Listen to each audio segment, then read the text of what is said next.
Producer Derek Ritchie.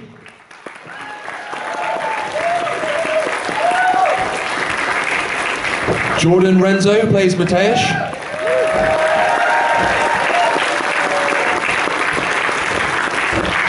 Greg Austin, Charlie. Fady Elsayed, Ram. Vivian Oparah, Tanya. And last but not least, Sophie Hopkins, April.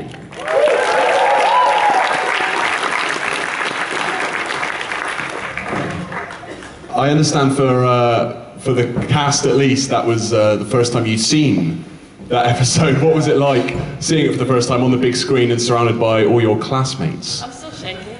Yeah, no, really excited to see like Viv's performance especially was just like so, like I mean just filming with everyone and just actually getting to see it on the big screen, especially in London Comic Con for us, is like a dream, so thank you.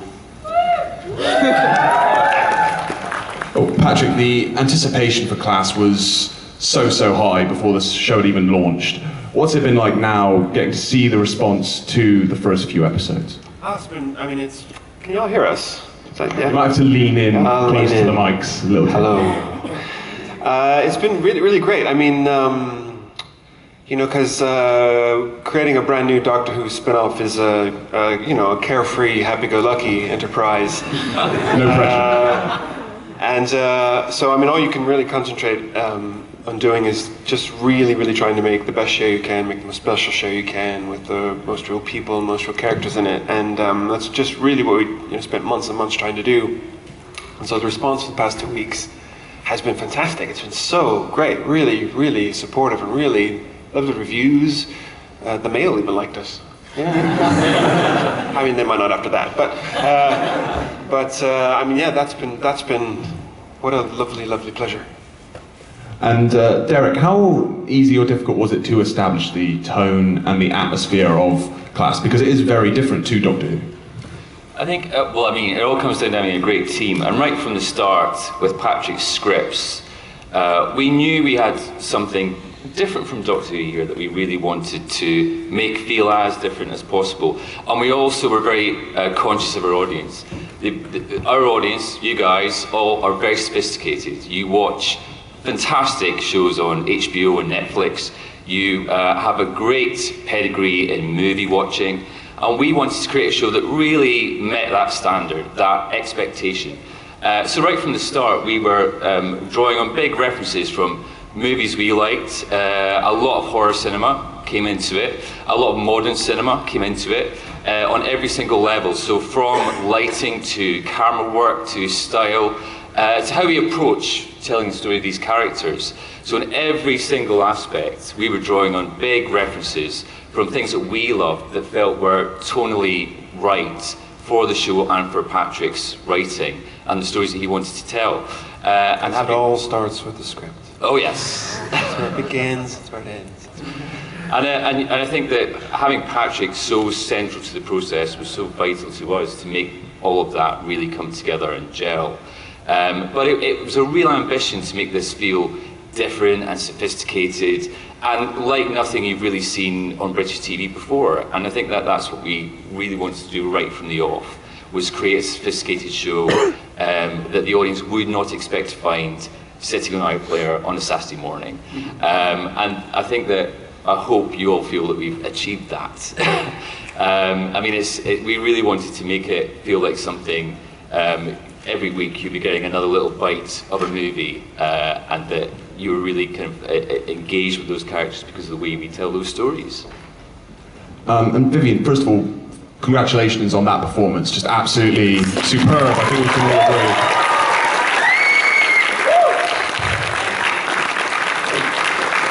Tanya does really come to the fore in that episode. So what was your response the first time you read that script? I was just like, this is horrible. Like, but like, I don't know, because I've never lost someone that close to me. but in that way. But I think everyone knows a sort of pain of losing someone, not like a family member, but yeah. So just and grief is really complex, and it's hard to get out of your system because there's so many layers to it. It's a bit like love. So just being a teenager and everything being like the biggest deal in the world to me right now, I was just like, yes, I get to indulge in my feelings. But yeah, so yeah, it was hard to do it honestly, but yeah, I just thought it was really, it was just so smart. Like, it was just so smart, and like the way she killed him was attempted to kill him was very smart. It was just playing off those layers of grief. But yeah, it was a fun episode. And Fady, Ram has been on his own, sorry, I took you by surprise. Ram has been on his own emotional roller coaster, I think it's fair to say, across the 3 episodes we've seen so far. Again, what was it like for you to play that? And also, when you read this script, were you relieved not to be showered in blood? There's actually a campaign going on, like, for Protect Ram and make sure that there's no blood coming on his face. But yeah, no, I'm quite happy, but it was goo, so it's kind of similar, but yeah, no, I actually read a funny tweet that said, I think Patrick Ness likes seeing Fady Elsayed suffer. Maybe, I don't know, but I thought, I mean... He met you? No, but, I mean, when I read the episodes, it's not like it's done just for any reason. Like, I mean, I actually really enjoyed them scenes and loved putting, you know, stories like that out there because it's really emotional. Like the scene when Rachel dies, it just wasn't a case of just having blood on her face. I feel like that makes it so much more gory. Like your girlfriend's blood is on your face. Like that is weird. And then obviously with my leg, yeah, very weird. And then obviously the leg as well. No, stop. Yeah, no, and the leg as well, again, it was a very, very, very emotional scene, so I don't mind the bloody scenes. I feel like it's very real and it helps me. It's never sort of it's never just there for no reason. A gross reason. It sort of adds the impact of like, if someone got stabbed in front of you, you're getting their blood on you, and that's gonna stay with you, and that's why. And it's stayed with everyone. I mean, everyone's talking about it, so it's cool. I must admit, I didn't see April and Ram happening. I didn't see that coming. No So, Sophie, what did you think when you read that development, and where is that relationship heading? I can't give away too much about where it's heading. I mean, you saw a clip in next week's episode preview, so that kind of says it all. But what I really liked, and with Patrick's writing, is that relationships aren't there because it's like happy and fluffy. They're there because there's substance to it and there's a story, and it's a story that needs to be told. As with Charlie and Matej's relationship and with our developing relationship. And also it's never easy. So I think reading that in the script was really lovely, that it's not all sunshine and lollipops, because what relationship is. Yeah. That's funny you say that because no one actually expected it to happen. No, I expected it. The chemistry was there, come on. Yeah, no, I mean, yeah, no, even when we was filming it, I had no idea people would, you know, want Ram and Tanya to get together. But then when I watched the film... Yeah. Is that a thing? Yeah, loads of people. Yeah, it's just everywhere. Everyone thinks, everyone's like... 14 years old. Everyone's like shipping Ram and Tanya, yeah. So yeah, no, I have no idea, but it is what it is. Well, Jordan, Charlie and Matej's relationship has already taken great strides already, just in those 3 episodes. Again, where is that heading? What kind of hints can you give us about how the relationship plays out?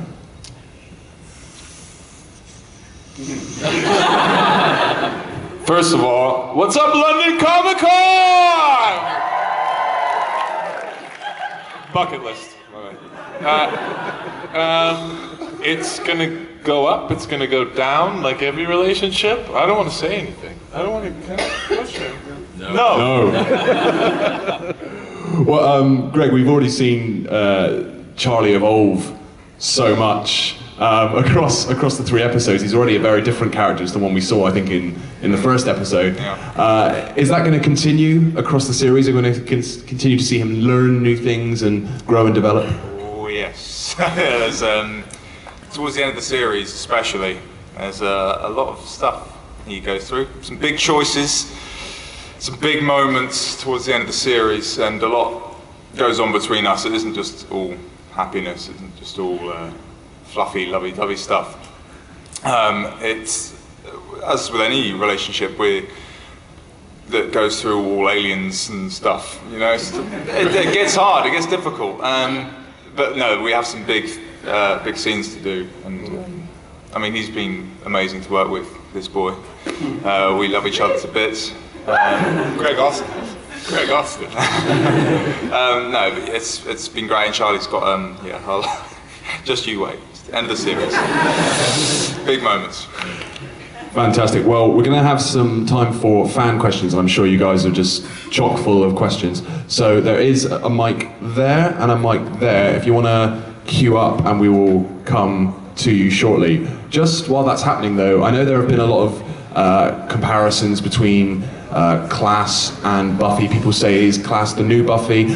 What I want to know is, when are we going to see the Class musical episode? It's coming. No, we've joked about this because Fady's always singing all the time. Me When and you Greg see the are always behind the scenes is the Class musical. Yeah. Everyone is constantly singing and dancing. We're on a tap number, right? We're doing a tap number, right? My favorite thing about the Buffy musical episode was clearly that Alison Hannigan cannot sing. She has like one line. And I so sympathize with that. Can you imagine being an actor who can't sing and then reading this script? And so she sings one line, you know, I think this line is mostly filler. And yeah, so big fan. This feels like a town council meeting, and we're about to get yelled at because of potholes or something. Be nice. You've been watching way too much Park and Rec. It's because we've got 2. We'll start over here and then we'll zigzag back and forth, but over here first of all. Thank you. Hello. Do you think once Class is kind of established as a series that we would be able to get more crossover episodes with Doctor Who and Class? I never say never about anything. I mean, the whole, what I believe from the very start about season 1 of Class is that it has to stand on its own, and that has been our single goal for series 1, to make it stand on its own, to make you care about this story and these stories that happen. I'm open to everything. I mean, the universe is a fantastic place. It's a magnificently huge place with all kinds of lines and dots you can connect. So never say never. But but watch now. Yep, over here, thank you. First of all, excellent work on the episode. I really enjoyed it. Is it okay if I ask 2 questions? Go on, go for it. Okay. Is that the first one? No. The first one I just want to ask, what is your favourite thing about working on Class? The cast. The cast and the crew. Yeah. And these 2, of course. No, everyone, we always just say how much of a privilege it's been to just when I first met these lot at read through, I was just like, thank God, I've actually got people that I'm going to get along with. And this is my first time personally that I've actually got along with a cast so much that we actually hang out. It's weird. So yeah, no, honestly, just filming with these lot has been a pleasure. We did have the best shoot. We had, in front of the camera and behind the camera, there was so much laughing and japes and mucking about that is undoubtedly going to dribble on social media in the next few years. But it was just an absolute hoot. It was very hard work, but we all laughed our asses off doing it. It's easier when you've got a really, filming it is long hours, and especially when it's quite action heavy, which this is, and it develops to be more so. And I couldn't have asked for a better cast and crew. I think they made it really easy. So thanks, guys. And part 2? I know this might be a silly question, but you were talking about this earlier about the ships in the show. I was just wondering, who do each one of you ship in the show? Oh, spoiler alert! Oh no! Series 2. We're going to try and turn Fady. So you never know. It's fine, I've got a bib, I don't even want it. There's a lot of relationships that build, not even just with us, like there's a lot of relationships that build throughout the show, which I feel like, you know, it's up to you who you want to ship, so yeah. I ship Corokinus and my dad. Like, who would win in the arguments? I don't know. Moving on. Yes. Piggy. If each of you could play any of the characters, which one would you choose to play? Miss Quill. Miss Quill. I'd play Charlie. I'd play Miss Quill because she's the best character ever made. I love her. Yeah, although I would give her flat shoes. Because I can't wear heels for like an hour. How does she do it how does she run in them all the time? Yeah. She is 80. Serious lady gift. Yeah. Yes, over here, thank you. Hi, my name is Shaheda. What? My question is, what is the biggest challenge you faced whilst filming? Wow. I think just sort of night shoots are quite difficult. When we started filming in spring, I know that's quite an obvious answer, but it's freezing cold, and we would like penguin together because it's so cold. I think long shoots in freezing cold 4 o'clock mornings. Yeah, definitely night shoots, and I feel like all the emotional stuff which the season is jam-packed with. The emotional stuff is really fun to film, but it's obviously really hard because you have to keep finding the emotion every take, and just, you know, it actually gets to you. I feel like sometimes after I've had like an emotional day of filming, afterwards everyone's like, "You're alright," but I'm just genuinely still there. You're wrecked, and you kind of take it home to an extent, There was a couple of weeks specifically that got pretty tricky. Oh God, yeah. I won't say too much about it, but it's just, there were a couple of weeks where the location was really oppressive. And amazing, great to work with, having that environment to help with the emotions of it, but yeah, that got tricky for a while. You'll know when it comes to it. But honestly, when you guys see that episode, you all did your finest work. It's phenomenal, absolutely phenomenal. I've done ADR for it. Yeah, don't say anything about it, but yeah, you did the ADR for it. I've done ADR for it recently, and honestly, 6 and 8 are like, I don't know which one's my favourite out of them two, but I cannot wait for you guys to see 6 because, That sound. Yes, Jen, over here. Hello. 11. Yeah.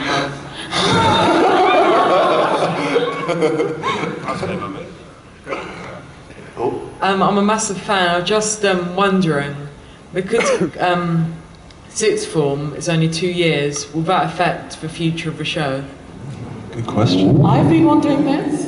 Well, it's, there are a couple ways there are a couple approaches that could be taken. It depends on how long you think a season lasts. Is it a full year, or is it part of a year? Or could we have something super mega clever in mind for, say, a season 3? But it was kind of like I love that sort of scary challenge. I love that sort of scary challenge. I love that we aren't going to play by that rule maybe necessarily, and that to me kind of keeps me awake as a writer. It keeps me thinking, well, why do we have to play by that rule? Why can't we do something else? You know, why can't we break it and do something else? So stay tuned. Those ways, stay tuned. And these guys are so busy fighting alien invasion, they're not studying, so they're all going to get held back. They're going to be there for years. They're going to be like, they're going to be in their 40s with mortgages and silicone. Yes, 11. What do you think are the most important traits of your characters? I'll go. My alluring sensuality. For Charlie, I think it's discovery.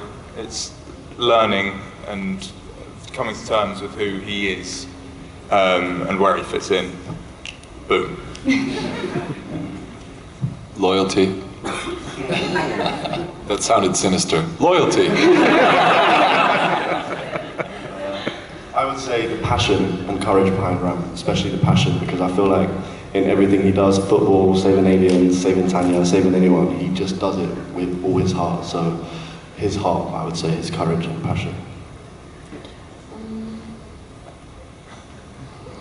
I mean, I could just pick an easy one and say Mad Brain, collect brains. Yeah, I'll go with that. Yeah, it's good to know stuff. Knowledge is power. I think my favourite trait about April is the way that she learns to adapt to some pretty horrendous things that are thrown at her, and she just gets on with it, because in life there's the pros and the cons, and surely you've got to focus on the pros, because where are you going to be? You're going to be trapped in yesterday if you focus on the cons. So that and her strength. Thank you. Great, thank you. And yes, over here. Can we expect any class merchandise coming up soon? Yeah! I hope so. I would wear it every day. I hope so. I really want class merchandise for myself. Well, there are books out. There are 3 books out. And I'm sure there'll be aprons and other things. I don't know, I think so. I think so. I don't know for sure. But there are definitely books out. Who wants an action figure? Yes! I want a pop head. Yeah, that's all I want, a pop head. I just want the a heads. Yeah, like what? Yeah. Thank you. Yes, over here. Patrick, I loved your series, The Knife of Never Letting Go. Do you think any of that got into class? I hope not, because Lionsgate owns the rights. Well, I mean, do you write? That's okay. That's right. That's good. It wasn't an accusation. I mean, everything I read and everything I've ever done would just sort of stuff into the stew, and so yeah. I mean, there's definitely going to be thematic links.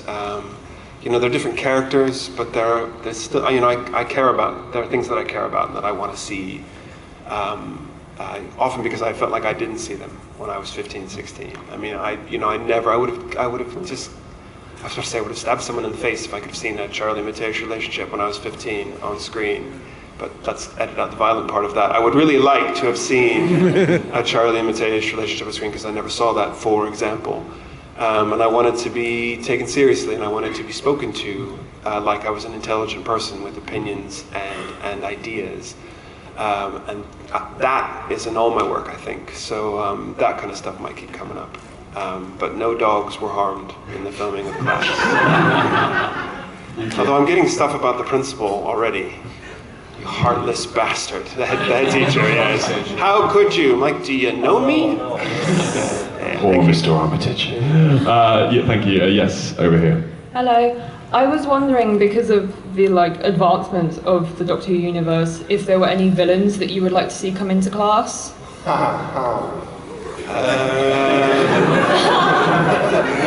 What I always say to this question, and what is absolutely 100% true, is that if you had a chance to enter the Doctor Who universe and make up your own villains, wouldn't you just run with it? Wouldn't you just? I mean, I grew up really quite poor, and all I ever wanted was to hold a book in my hand that I'd written. That was my one goal. Everything since then kind of feels like cake, But what the other result of that is that it feels like everything might be the last chance. And I think it's a good way to approach work. Because do you write? A little. It's okay. It's okay. You don't have, it's okay. Because my philosophy is I always say I don't think real writers don't write. They write anyway. I didn't think I could publish a book. I wrote one anyway. I didn't think I could write a screenplay. I wrote one anyway. That kind of stuff. And so I look at they may never give me this chance again. I may never get more than 8 episodes of Class, so by God, I'm going to stuff it with all the crap that I want, So that, who knows? Thank you. Probably got time for a couple more questions, just over here.